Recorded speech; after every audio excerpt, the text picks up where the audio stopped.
Hi, welcome to one more episode of Zindagi ka Safar. And जिंदगी के सफर में I think music plays a big role for everyone. For me also, I think the last 2 years, the people who see behind are the people who have really made my life very bright and cheerful as it was. And I think most of the time this is a karaoke group and we used to meet up. And most of the time when I had to sing a duet, I used to go to Hema Gandhi, who is joining us today. So Hema always used to be my duet partner because हम लोग थोड़े retro की तरफ है. She also loves to sing retro songs, Hindi songs. So I think it was in my comfort zone. She is a very great singer, so she can manage any kind of genre for that matter. So we are going to be talking about that and many more things. So welcome Hema to this particular Zindagi Ka Safar. Thank you to him. I think you're the first person I met in RNR, which I had a comfort level. And it was nice that we could sing those old retro songs together. So it was like, yeah, you knew most of the songs of Hemant Kumar and Talat, I think. It was nice, yeah. It was comfortable for me too, yeah. Okay, so we will try to understand about your Zindagi Ka Safar, and I am very sure it is going to be very interesting journey which you'll be sharing with us. So we'll start from the bachpan situation कि मतलब how did Hema Gandhi कहाँ पढ़ाई किया उन्होंने and how did she land up in Mumbai, and I think you also did your education quite a lot in Mumbai. Yeah. So I was like born and brought up and raised in Mumbai in Jaipur, and we were very close to RK Studios. So I think the influence of cinema started from, because Raj Kapoor used to come to eat bhel and pani puri, which is our favorite. So when we used to bunk college, because school days were different, we were strictly wearing uniform, going to school and coming back. But a lot of cinema shootings used to happen in our school because the Raj Kapoor kids studied in our school. Oh. We were all very fascinated when this one used to come. Shami Kapoor, there was a very nice song with all our school was very good at PT display and all in those days, 1966. So they used to have shootings, and then they used to take us for outdoor shootings also near this Trombay Hills for some sports scene and things like that. So we have seen Tabassum and Asha Parekh and all, some movie I don't remember. So we used to have but because we were forbidden from watching movies, we all the more like we had to go and watch for the shooting, and we were all very excited. So schooling was from Chembur only, and then later on I moved to college, which was in SIAM, South Indian Educational Society.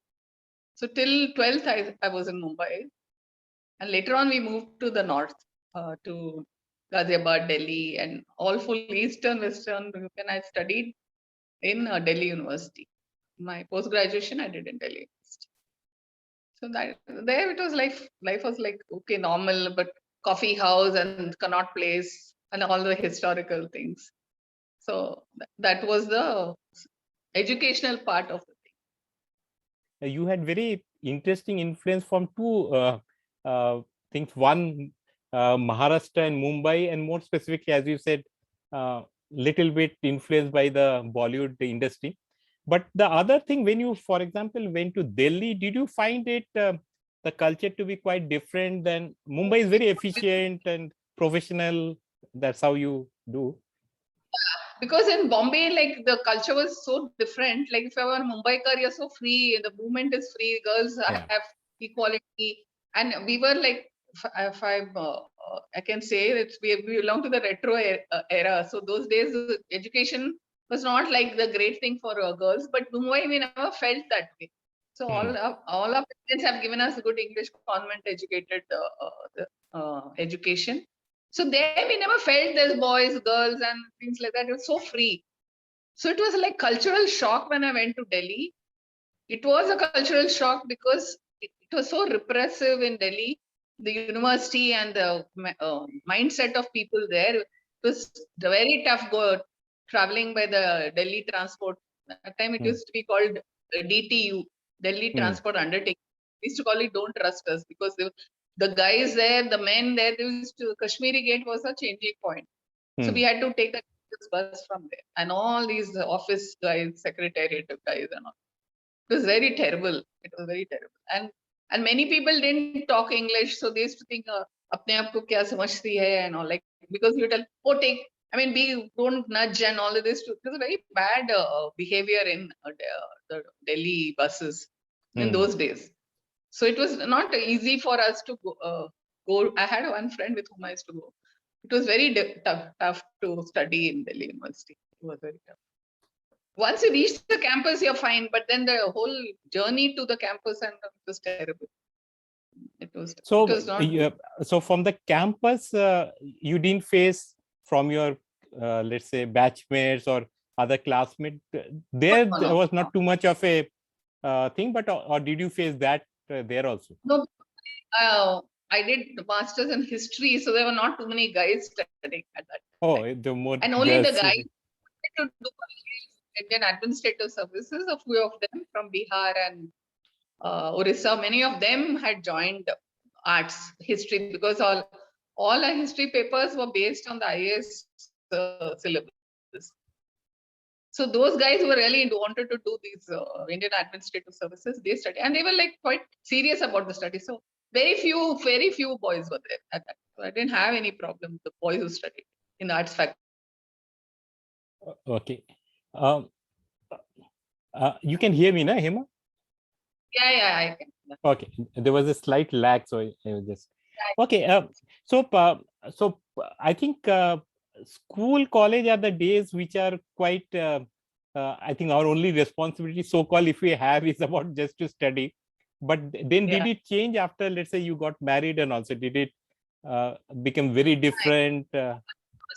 School was they were strict because the nuns were running a school. Then college was a little more let loose because we used to bunk and watch Hindi movies at a theater which was just very close. So all the classes had from 10. I think they were morning shows then, 10 o'clock to 2 o'clock. So we used to bunk, watch the movies, go back to college, and then go home like very nice kids. It was like that. Yeah. So the change definitely happened after marriage. Marriage in the sense, change means because my husband was from the south and he was an IITian. So culturally also little difference of upbringing of people, but they were living in Bombay only. But then of course, because you are a bahu of the house, then your whole role changes into being a good bahu and obedient bahu or whatever it's called. So it was little in the beginning initially because I'm not very adept with my Tamil language and Tamil speaking. Mine was like colloquial, like or the spoken Tamil. And they are like my husband's family were like all brilliant people, all IITians and on that level. So what they spoke, like half the things I couldn't understand. But then I think ignorance is bliss, so things were working out. Yeah, but then we lived most of our my married life in Bombay. So I was 1 year in Ahmedabad in ISRO, 1 year in Calcutta, and then the rest of my life I've been in Mumbai. So it was not very tough to manage, and I had a lot of activities which I was always doing. So it was not very difficult for me to adjust to the traditions and all that. And Chembur is a place with full of temples and very Tamilian culture, so we didn't feel out of place. So Chembur is little bit more, as you rightly said, the South Indian thing compared to, let's say, Bandra, which will be we are getting little into the religion part, more of a Christian thing. So, yeah. First was called the Portuguese colony, Christian colony. All the Goan or Portuguese, all of them migrated to this and they were given plots. So on one side we had these Christians and we have very good heritage buildings which are built by these Goans. Very nice. And the school and all run by nuns. So that culture was also there because we studied there. Then as the suburb grew, then there were a lot of Tamilians. It was like a higher middle class suburb. So many Maharashtrians were there, and old Maharashtrians. It's called Gautan and Ghatla village, where all of the Maharashtrians, old Maharashtrians settled there. And many of our teachers were also Maharashtrians. Like culturally, they are also very rich. Then South Indians also migrated to Chembur. They found it very good. Like cooperative society started at that point in time. So many South Indians, with their loans, they bought flats, and then like my father did. So then they started staying in Chembur. Earlier, Matuga was the hub of all South Indians. They all migrated to Chembur. And all of them stayed there. And then a lot of temples like Sringeri Temple and Ahobilma Temple and Subramaniam Temple. There are a lot of South Indians live there. So you don't feel you're apart from Tamil Nadu. Yeah. So both your children also, they studied in Bombay only, schooling specifically. Yeah, Chembur only, that convent school there, the boys' school. Yeah, both So of them. you didn't have to have any challenge of going to drop them and coming back and all. That was on 10th Road and we lived on 16th. It's just a walk. Oh, that's a walk away. Yeah. I think that in a Mumbai situation is something to really look forward to. And I think that's what people do.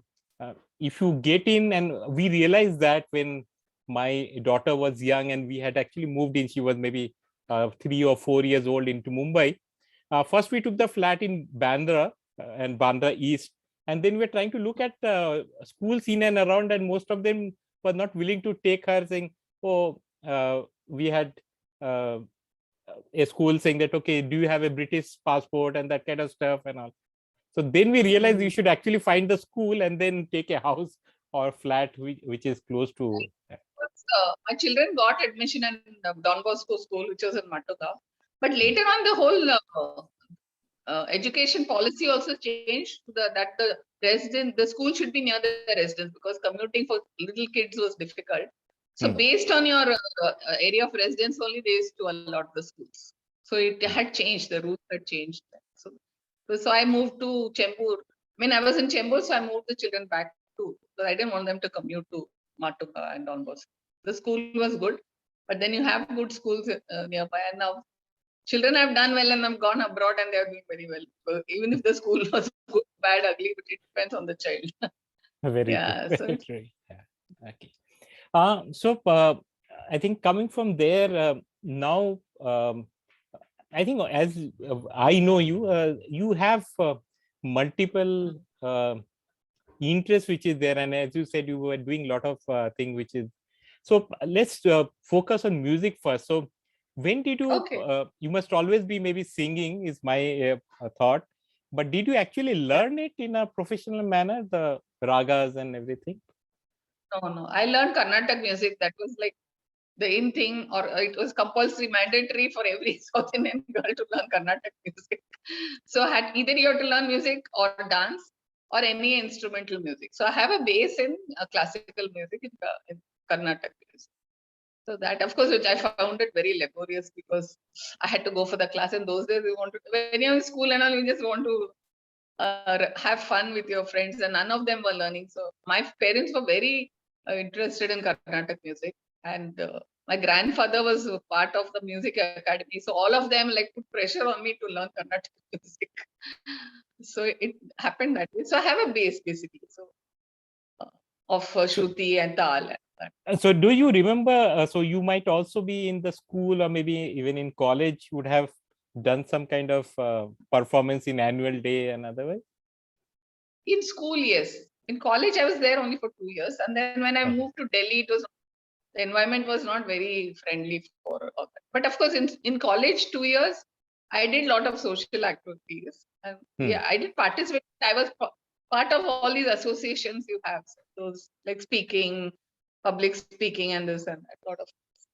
Actually, I cultivated my all these social activities in cultural activities later on. Then we moved to the north, and again, after marriage, I came back to Mumbai. All my activities started there. Because we have this place called Chembur, a Fine Arts Society, cultural association. It's a very big place. So I started participating in one of those things as an organizer.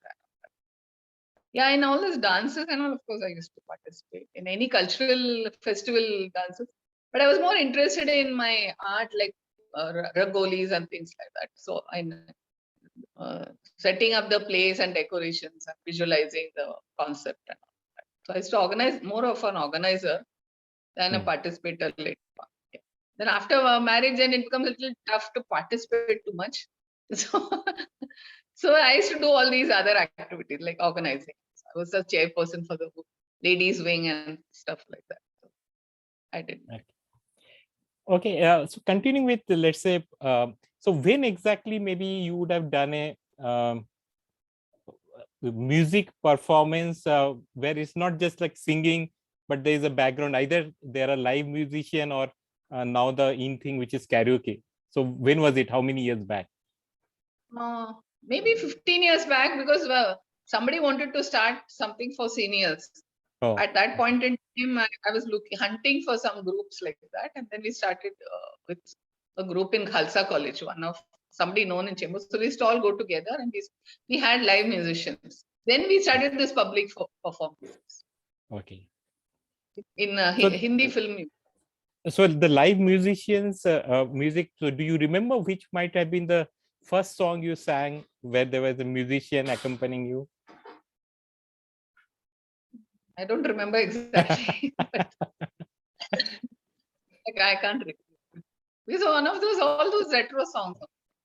Maybe okay. I think that O Sajna, one of the favorites. And then Mila Hai Kisi Ka Junoon, those type of songs. I was very familiar with those songs. So I think maybe I sang one of those. I don't know. So just at this particular point, if you can maybe sing few lines of maybe one of your favorite songs, maybe. Which one? Then O Sajna, maybe I can start. Jarur. O Sajna, बरखा बहार लाई, रस की फुहार लाई, अखियों में प्यार लाई, ओ सजना. Enough, I think. Yeah. Because you have got such a melodious voice, we could not let go without hearing you. I memorize very well, so I have to look at my script to sing. Yeah, I know. I have the same problem. I can't sing beyond 2 lines. I will not remember the third line of my favorite song. So conscious that somebody is listening, then you don't want to make a mistake. Yeah, very true. Okay. Now, for example, you have done both live music with musician and with karaoke. Which one is the easier thing to be done? I would prefer live musicians. I would prefer live because the scale will be according to your comfort level. And musicians, if there is some flaws because of the music, background music, they adjust more than you. You're not professional singer. But then it sounds more melodious and the sound system is quite good. And we used to always have these stage performances in an auditorium. So that made a difference. The acoustics of the auditorium definitely will make a difference on your voice. And then even the sound system, they adjust according to your, because when we have the rehearsals, they understand your decibels or whatever, wavelengths. And then they adjust the screen according to that, and also there was no screen, sorry, according to your music, your throw and all that, then they adjust. And musicians also know what is your capability, so they also adjust. So if it's a melodious song, they won't play. It should not outgrow your this, or rather, your voice should not be subdued in their music. So they adjust.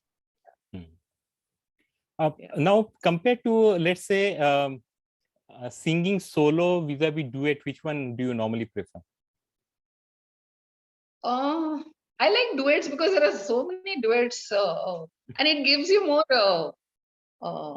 wide range of thing to sing with a partner. But it is more difficult because you have to have 3 rehearsals because you don't know that scale. And sometimes men want a different scale, women want a different scale. So it becomes little. So you choose a song which is comfortable for both. Because Rafi songs are very high, and sometimes we are not able to match. So solos are nice in a sense. It gives you but then you have to choose only one singer in that. Here you have Hemant Kumar and Lata, or you have somebody else singing. So, and even your capacity, it's like a challenge to sing with somebody. So it's interesting. In live music. Yeah, so I don't know. You are you know facts and figures much more.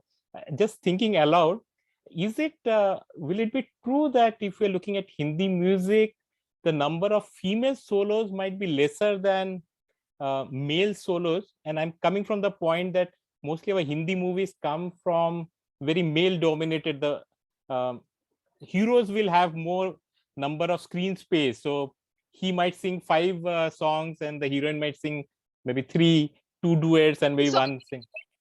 On the era on which they were singing, it's not, you can't generalize like that, because when it was like Madhav Mohan in the 50s and all, it was like more duets were like Raj Kapoor preferred that. But then when it was Madan Mohan and Lata combo, then at that time there were more lot of solos were there, like in Adalat. And so I mean, if that female voice could carry the movie, then it depends on the theme also. In those days, it was, if it was a duet, it was more like more male wanted to woo the heroine, so they were more expressive in those songs. Devanand had a lot of songs. Rajesh Khanna had a lot of songs. Shammi Kapoor had a lot of duets. So there were more male-based then. But otherwise, it was a lot of movies. Like even Asha Bhosle later on, she also, like Gopi Nair promoted her. So depends on the genre of songs. And it's like the trend is always heroine voice movie or some romantic movies. The trend, however, it was not depends. If it was like a romantic movie, then obviously more.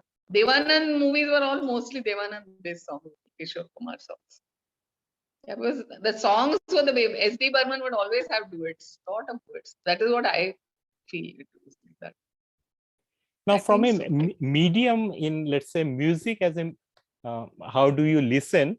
I think you would have seen variety, because maybe initially it was maybe those box radios, and maybe then a gramophone, and maybe then it went to tape recorders, and slowly maybe Doordarshan came and the chai.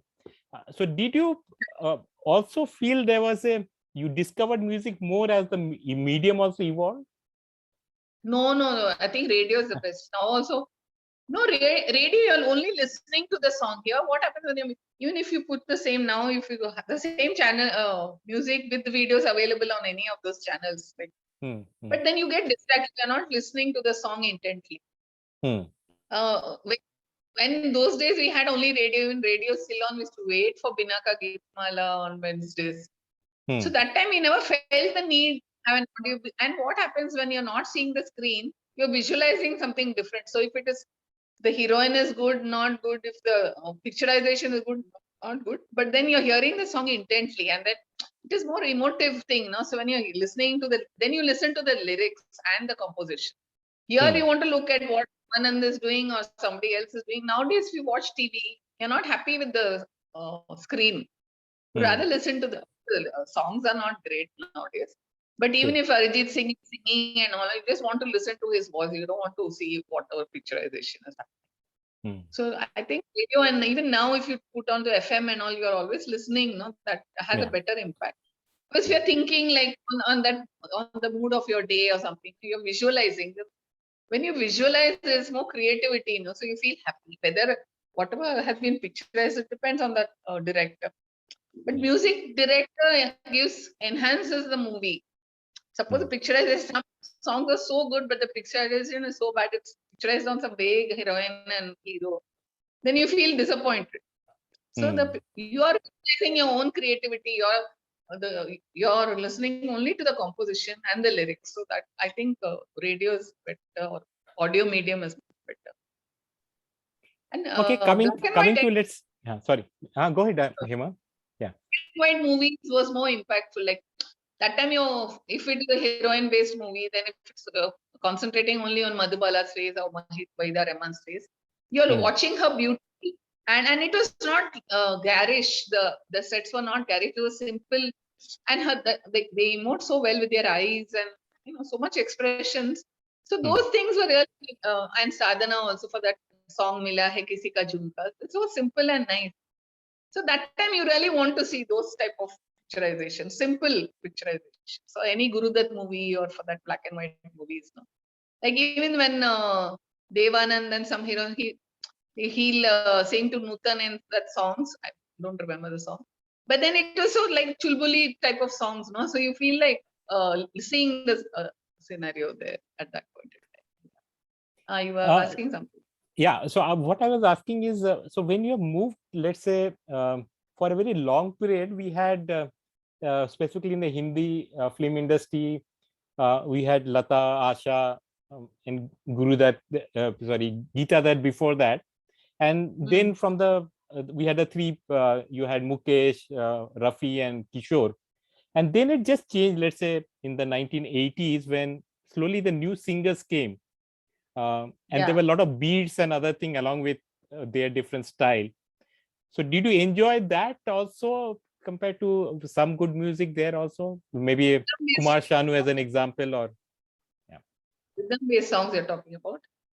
Yes, so I'm talking about, let's say, 90s song where Kumar Sanu and Anuradha Podwal, he also sings very melodiously. Yeah. No. Like obviously because of my age and all, I wouldn't have enjoyed so much of that. But of course, like some movies like Veer Zara and all have very beautiful songs. So those times you did, and some movies I can't recollect so many movies now. But like Kuch Kuch Hota Hai and all those type of songs. But I was never fascinated by Kumar Sanu or Alka Yagnik. Now, of course, Shreya Ghoshal is good, and I mean she can sing any type of songs. But then because we are so mindset is so much into that retro music, no? So somewhere we can't compare. Yeah, maybe they are good in their own, but we are so used to those genre of songs, no? So I wouldn't have. But now even in that 1942, A Love Story, of course, R.D. Burman, S.D. RD's Burman. singer. Yeah. Some movies like even Parinita songs were really good. That Yes. Shantanu Mandira, no? So like that, suddenly there you get all these melody-based songs. Rhythm is not part of my. Maybe if I was in college, I would have enjoyed it. Now you want some soothing music and soft music. Right. Yeah. Okay, I think we'll move to a last segment, which is Ask Me Anything. And be ready, we call it AMS. We'll ask you some tough questions here. And let me start with the first tough one, saying that your other interest, as you said, was into Rangoli and painting and otherwise. So this is your inherent, you picked it up, or you also attended some classes on some kind of? Attended, not professional, because in South Indian culture, I had to do rangolis every morning. It's a part of our culture. So every morning you have to do it. So my mother had forced me to do. Of course, I had made a big face and did it later. But maybe it was inherent and I cultivated that. And later on, and we do with wet that rice paste, like in Bengal, you call it alpana. So like that we do. So festival days will be those. So I just enhanced my skills later on. And then when the children grew up, I was more free to do bigger things. So I used to do Rangoli in Srigeri Temple and Fine Arts for any festival. It will be all theme-based Rangoli. So that is how I cultivated that interest. And actually, when you're in your 40s and 50s, when you're more free from daily chores, that time you have to pick up some passion or some inherent talent you don't know, but you can discover on the way what was good for you or what you liked most doing. You have to like change your interests, like from household to that, because it is more satisfying to your soul, whatever you've done. Whatever it's not necessary you have to do Rangoli, but whatever you like, whether it's cooking, but it can be more enhanced version of what you were doing daily, and it should interest you and make you happy, joyful. Like 40, 50, 60s, no, you have to. Then children become big and go away. Like my children have gone abroad, so it becomes an empty nest. So at that point in time, you have to cultivate, and it is called the artistry of life. You have to, every stage in your life, you have to challenge yourself, motivate yourself, because no one else will do it for you. Everybody has their own interests. And in India, we have so much of culture, you can enhance anything. It's not difficult to do it. And as you grow older, no, the more happy you feel, your mind is full of creativity, then you feel younger, you feel joyful, you feel happy. Yeah, so then do it. Yeah. Every person should try and do something. Okay. One thing which really fascinates me and also shows about your confidence level, that, okay, as you said, Rangoli and all, but I have also seen some of your painting, which let's say you have done on your saris. Now, for example, when you're doing a Rangoli, thoda idhar udhar ho gaya to theek hai, matlab whoever has seen it, या photograph लिया नहीं लिया if it's gone wrong. But when you do something like on a sari कि भाई साड़ी का cost ही $5,000 और फिर उसमें कुछ गलत हो गया तो फिर so how did you मतलब how do you plan the thing कि मतलब साड़ी में करना है तो there has to be lot of thought and planning कि exactly क्या करना है वहाँ पे. Because mine is not any, I don't have any template. I just start with the centerpiece, and as it goes on now, my creativity, I'll put some orange here and blue there. It just flows now, because earlier I was doing for some boutique, and I used to supply my saris and dupattas to some boutique. So that time my confidence increased, and if somebody like, it was like a big boutique in Bandra, Sagar, and then I was doing a guy called K. Prakash. He had a boutique called Tirtha, and he's a very big artist. So he motivated me. So I used to do on small patches of silk, and then he used to apply it on the kurtas or on the jackets, and wherever he felt he was a creative part of it. I used to just paint in small pieces of silk, and then my hand got perfected because of that. And then because he chose my painting, my fabric paintings for his boutique, and it used to go for many shows and all that. So that obviously I got the confidence. So now I'm very good at it, in the sense like I don't think of any format, like I just do as randomly, and the more I do, the more it enhances.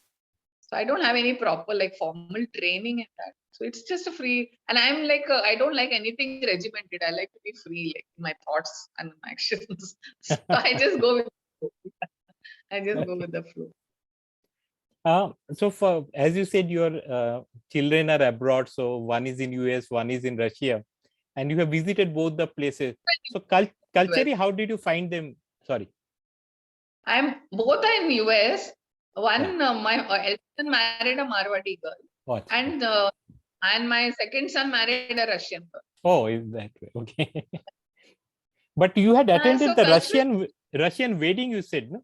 So did it happen in Russia or it happened in US? Wedding happened in Russia, in Moscow, which they had organized. So we had all gone from here, and they also had a small niche one table, and they decorated the Indian wedding scene with some dolls and all, which we get in Bangalore, like Shadi Ka set and all you get. So I had made one nice table with all that, just to show them our culture. And one formal registration happened in Moscow, and then they wanted an Indian wedding also. So I had the Indian wedding in Mumbai. So usually the dhamal of Sangeet and all that, Naach Gana, and all of them are so fond of Bollywood music. So we're all going crazy on all the Bollywood songs, especially Raj Kapoor songs. Wow. That I must mention, because I went, I sang Dil Ki Nazar Se, I sang in Moscow. So suddenly somebody started singing in the crowd.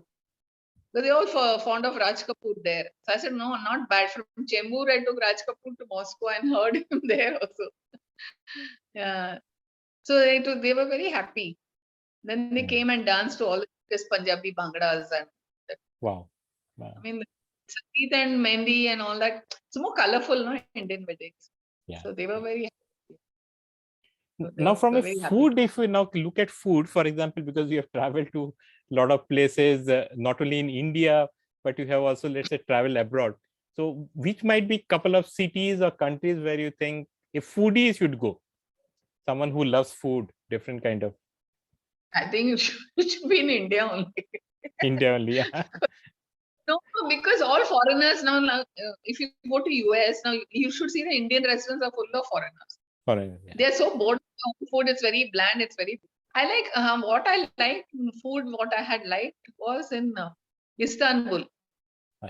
In Istanbul, because you have Mediterranean food, all vegetarian. Because I'm a vegetarian, and very nice and healthy salads and all that hummus and all. So Mediterranean food is good, because it doesn't have. Of course, they have their non-veg section also, but it is very vegetable and fruit based. Very nice. It is like Mediterranean food. All hummus and baklava and I don't remember the other names, but very nice. And it's very Indian. Like we have, I think, imbibed a lot of things like pulao and those all from the Central Asia, no? So all this Iran, Iraq. So Istanbul food. America, there's nothing special. Yeah, when I went to America, I went to America once, and then I was asking my host who had taken over. I said, "So what is the typical US food? So what do you have for breakfast? This and all." So they were really thinking about what is there and all. They say, "Yeah, burgers and all is what." So I said, "Is burger your real food? Because here we will have, let's say, rice and sambar, or Bengal will have rice and fish or whatever."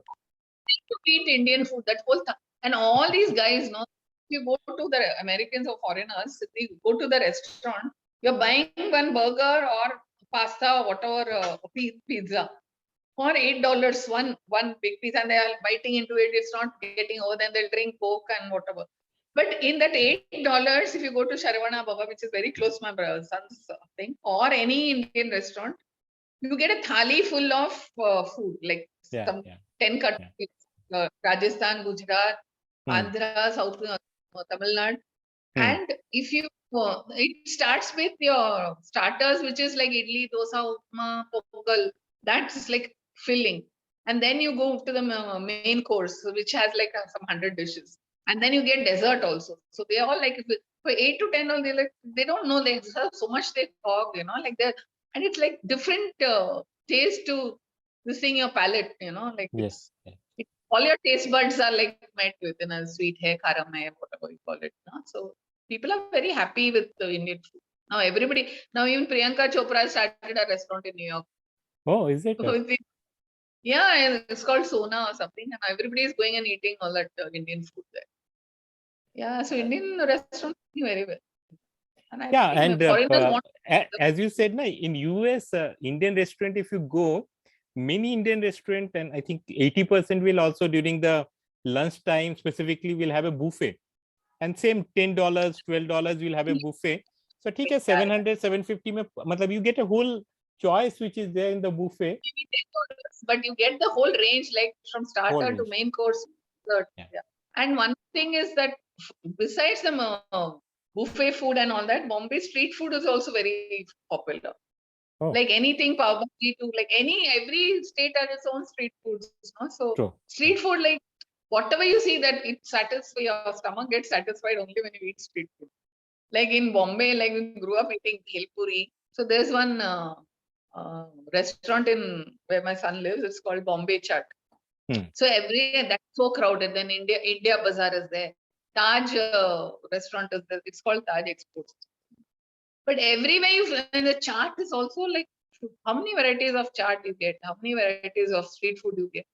So not only do you have the main lunch course also, but you have so much of street foods, which is like, and we love pani puri, we love chaats, and chaats are different in different cities. Like in Gujarat, the chaat will be different from Delhi chaats. Yeah. So much variety then in India, no? So there's no lack of. I don't think we like any other after going from India. Very true. Very true. Yeah. Okay, we come to the last question, because as you said, you also are into a lot of activities, specifically on the social activities which you do. So share a little bit about a few social activities which you have been doing recently. Recently, of course, after I came to Bangalore, I haven't been doing much. But I'm associated with Paraplegic Foundation in Mumbai. I'm still a member there. I'm still a committee member there. So I've been working with special needs people, special needs children and adults, paraplegics on wheelchair. And this started after my husband passed away. So I needed some activity to keep me busy, mentally and physically busy. So I started jumping into this social welfare, because I felt at that point in time only I'm like something bad had happened to me or something like that. But when I saw other people have so many more problems, and so I thought I should do something for society, and I had enough time and resources to do it. So I would organize events for them, like sports meet and all. I've organized a lot of sports meet, cultural events for them. So I'm into organizing. So I organized a lot of festivals for them, lot of sports meet. We had all India sports meet, all that coordination work and planning the whole event. And they were very happy. And also fundraising I used to do, a lot of CSR funding I used to get. Mainly for wheelchair people, their accessibility is a problem. And the toilet problem. Hmm. So I used to get funding for easy, wheelchair accessible toilets. So we have built quite a few. So that is a big thing. Yeah. So those things I'm still doing. Like I'll know somebody, I'll raise funds and send it there and things.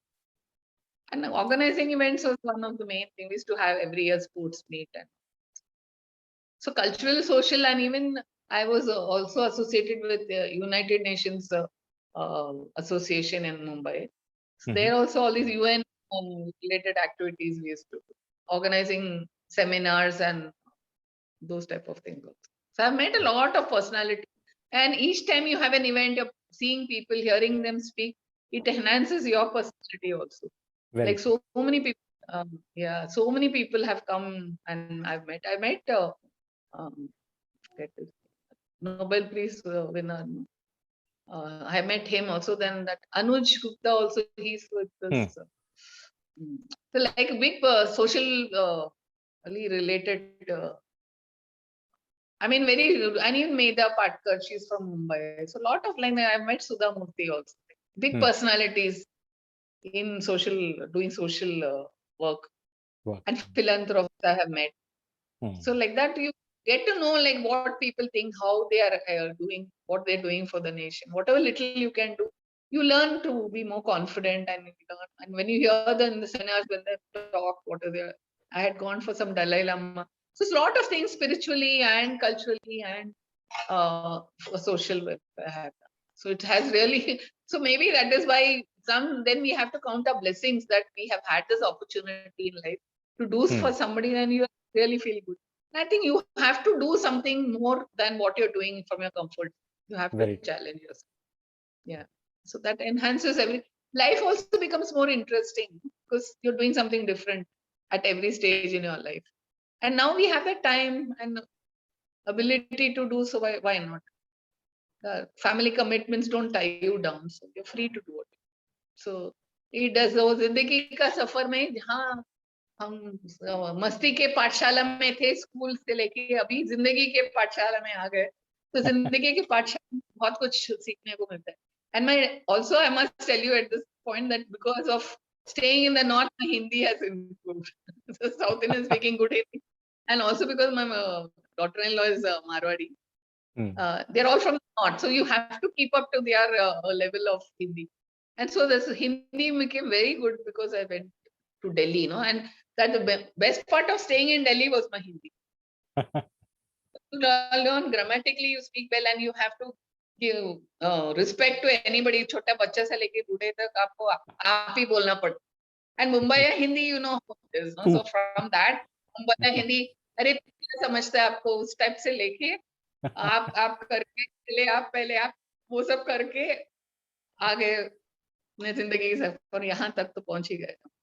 So linguistic skills improve, and if because of travel you see so many cultures, how people live their life. So really travel enhances your thinking. You become more global. So your acceptance is easy. Like how people, it's like my son just went to Arctic. So he's saying this like accessibility is so difficult there in that remote Arctic circle he had gone. So no connectivity is there. Even in a country like America, connectivity is not. So when you see those people, how people live their life, how they learn to survive with whatever means available.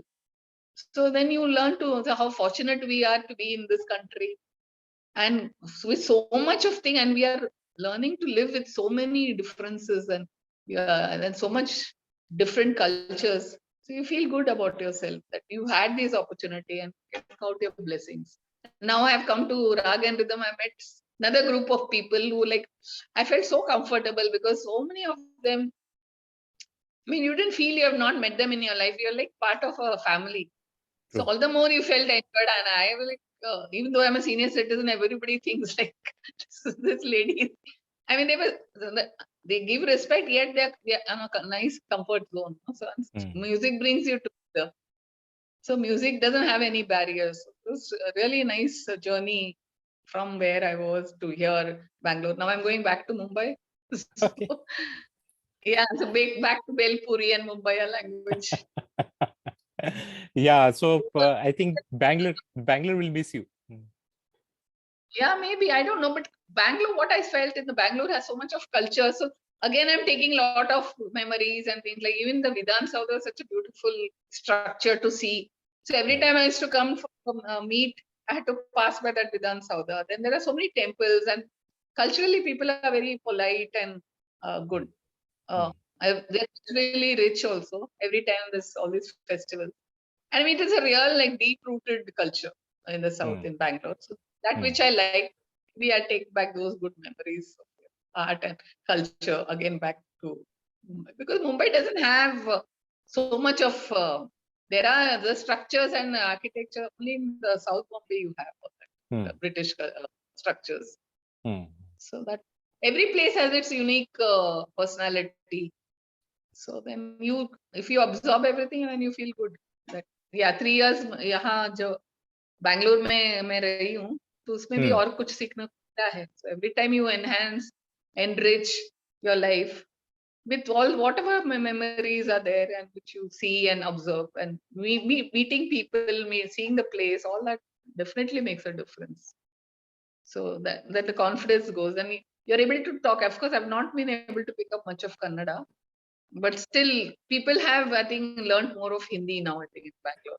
Yes, a lot of migration has happened, no? So so it's easy to only this auto guys are little rude and all, but otherwise generally people are very well disciplined. They give you a lot of respect as a senior. Bombay language, Bombay culture is just always running. And here people are more, of course the traffic is bad, but then generally people are very nice and all intelligent people. Yeah. And I never felt I was out of Bombay when I met this group, because all of them are like happy-go-lucky and singing. And I said this music has brought us together. True. The musical journey has been so good. We never felt like, I was quite amazed that I thought only we were so much filmy because we were from Mumbai, but then I realized people from the South also have learned music and listening to music and singing, and now so many karaoke clubs have come. So I'm quite amazed that people are so much into Hindi music also. In a way, it's good. It binds us together. Cricket and the music, Bollywood movies are the one great binding factors in Binding India. factor for the whole country. Yes. Thanks a lot, Hema. I think it was such a pleasure hearing about your life journey, and I think it's a something all of us should look forward, that we should have the same josh and the same energy like you have, and definitely pursue all our talents. Come to him. See, as you're aging, you want to do more, because you know, like, you have restricted time, so you want to finish, and like whatever comes the way, you want to grasp it and give it to people. And also there's giving nature there. See, even if I'm giving, but there has to be someone on the other side who's receptive. Receiving. So I think you're also that. You are also quite receptive and open, and then you're quite friendly also. So it was nice to see you, and I think you're the first one who asked me for a duet in yeah. So it was nice. Nice to put. I hope we have more meets now. Hopefully we can hope meet so. before. We can meet some. And nice to see you dancing and having a comfortable time. Yes. Thanks for inviting me. Thanks a lot. Bye. Take care. Take care. Bye. Bye.